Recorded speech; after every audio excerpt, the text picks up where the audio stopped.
Salutations à vous tous. J'espère que vous allez bien. Aujourd'hui, on va parler du judaïsme. Le judaïsme compte dans le monde environ 15 millions de fidèles, soit un peu moins de 0,2% de la population mondiale. Démographiquement, c'est très peu, mais sur le plan de l'histoire de religion, le judaïsme revêt une importance des plus considérables, puisque le judaïsme est la première religion monothéiste apparue dans le monde. Ses racines remonteraient à Abraham, premier croyant en un Dieu unique qui aurait vécu vers 1800 avant Jésus-Christ. Et du judaïsme sont issus le christianisme et l'islam. Cependant, l'attachement à un Dieu unique s'est fait sur de longs siècles. Elle passe par l'adhésion du peuple juif à une alliance.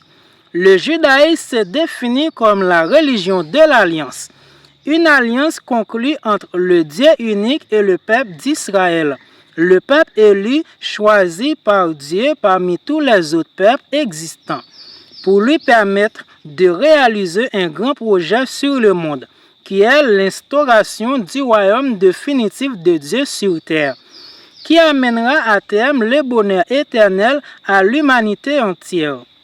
Le fait que cette religion est définie avant tout comme une alliance entre Dieu et un peuple implique plusieurs conséquences. Comme dans toute alliance, il y a un engagement réciproque.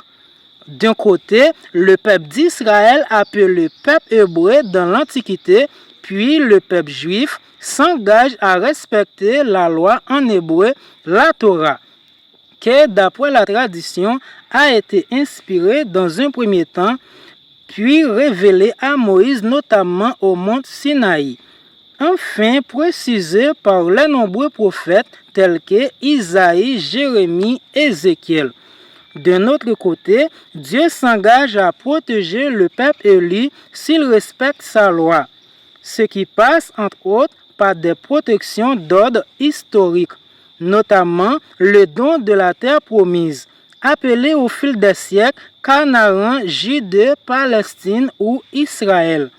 Les malheurs historiques qui touchent le peuple juif sont interprétés dans les textes prophétiques comme la conséquence du non-respect de l'alliance avec Dieu et l'abandon transitoire de la protection divine sur son peuple élu. Les périodes de plus grande félicité sont en revanche considérées comme les retours de la protection divine, dues à un meilleur respect de l'alliance et à une récompense divine. Dieu est alors satisfait de l'œuvre que le peuple juif a accomplie au sein du monde. Suite à la conclusion de cette alliance, le peuple juif s'est engagé à apporter le projet de Dieu sur l'ensemble de l'humanité. Le peuple juif est donc détenteur d'une importante responsabilité à l'égard de tous les hommes. De son attitude dépendent le salut et donc le bonheur de l'humanité entière. Et cette alliance est irréversible puisque l'un des membres de l'origine de cette alliance est l'être éternel. Cet engagement est donc lui-même éternel et existe au-delà des siècles. C'est le peuple juif qui a été choisi par Dieu dans cette alliance parmi tous les peuples de l'humanité. Le judaïsme, contrairement à presque toutes les autres religions du monde, n'est donc pas une religion prosélyte. C'est-à-dire, les conversions du judaïsme ne sont nullement encouragées, dans la mesure où seul le peuple juif a reçu une mission de la part de Dieu. Pour les juifs, le nom de Dieu, c'est Yahweh. On l'écrit YHWH, car son nom est trop sacré pour être prononcé. En hébreu, cela signifie « Je suis celui qui est », car Dieu est celui qui existe par lui-même et qui est à l'origine de tout ce qui existe dans la religion juive. Dieu vient se révéler aux hommes, mais il reste éternel et infini. Il est impossible à imaginer, mais ses actes parlent de lui. Le judaïsme est une religion agissante. Le monde créé par Dieu est encore imparfait, suivant la volonté même de Dieu. Mais le bien triomphera du mal si l'homme coopère à Dieu. Une grande place est ainsi réservée à l'action humaine dans le perfectionnement de la création. À son échelle, tout juif doit donc améliorer concrètement le monde et faire progresser l'humanité pour répondre aux attentes divines. C'est pourquoi nombreux sont les juifs qui recherchent et réussissent à atteindre de grandes responsabilités, soit au niveau politique, financier, médiatique, dans une volonté d'agir plus efficacement sur le monde. La perfection étant difficile à atteindre pour les hommes, Dieu a promis par l'intermédiaire des prophètes d'envoyer un Messie qui aidera le peuple juif dans sa tâche et permettra l'instauration définitive du royaume parfait de Dieu sur l'humanité.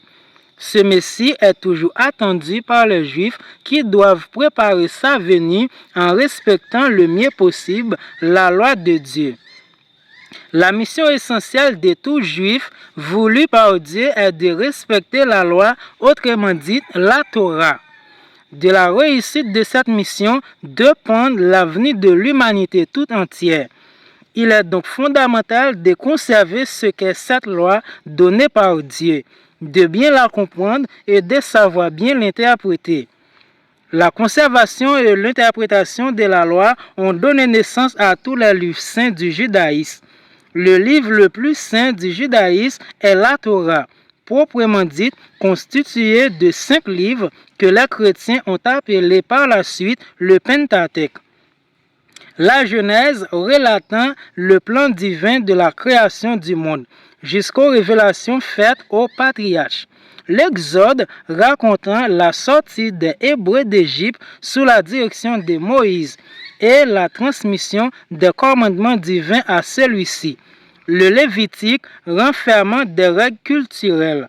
Les Nombres, livres ainsi nommés à cause du recensement du peuple hébreu, on y trouve aussi les récits du séjour des Hébreux au désert du Sinaï et les difficultés rencontrées pour appliquer la loi.